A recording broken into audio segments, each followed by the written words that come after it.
Le Seigneur soit avec vous. Une part de l'esprit de Moïse fut déposée sur 70 vieillards qui se mirent à prophétiser comme Moïse. Dans le camp, Eldad et Médad aussi ont reçu le même esprit et se sont mis à prophétiser. Josué est déconcerté. Il voudrait bien que Moïse empêche ces derniers de prophétiser. Mais Moïse sait parfaitement que le don de prophétiser ne lui appartient pas. Il l'a reçu lui aussi. Et son cœur brûle du désir que tout le peuple soit prophète.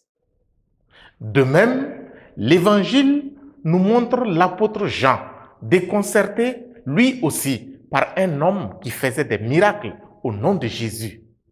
À Jésus, il réclame d'interdire cet homme qui ne fait certainement pas partie des élus, des 12 ou des plus proches. Comme Moïse, Jésus s'oppose à cette tentation dangereuse et dit ceci à Jean: ne l'en empêchez pas, car celui qui fait un miracle en mon nom ne peut pas aussitôt après mal parler de moi. Celui qui n'est pas contre nous est pour nous. Jésus profite de l'occasion pour montrer à ses disciples ce à quoi ils doivent s'opposer: le scandale. Le scandale, ce n'est pas tout ce que nous pouvons penser aussitôt, rien qu'en entendant ce mot. Le scandale, c'est l'opposition à l'œuvre de Dieu, l'opposition à ceux qui prophétisent par la grâce de Dieu, l'opposition à ceux qui font des miracles au nom de Jésus, que ce soit par la main, par le pied, par l'œil ou la simple pensée. Les disciples du Christ doivent éviter de s'opposer à toute action qui rend gloire à Dieu. Toute action qui s'oppose à la gloire de Dieu, voilà le plus gros scandale qu'il faut éviter. L'apôtre Jacques, dans la deuxième lecture, peut donc prophétiser. Vous qui êtes riches, faites attention à vous.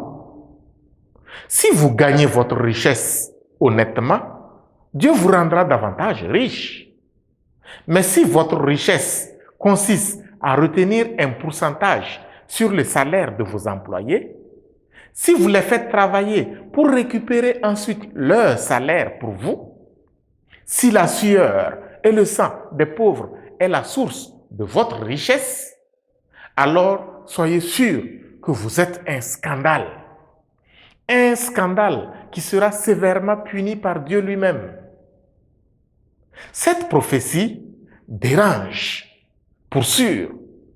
Elle s'applique cependant à tous ceux qui font de la sorte, ceux qui fleurissent sur les cendres de leurs frères et sœurs. Ils ne recevront que condamnation. Ce n'est pas la prophétie qui condamne, mais leurs propres œuvres qui les condamnent. Seigneur, épargne-nous. Nous t'en supplions d'inscrire nos noms sur la liste de ce scandale dont la rétribution est l'enfer direct. Et donne-nous la force et le courage d'accueillir toute prophétie qui magnifie le nom de Dieu. Ainsi soit-il.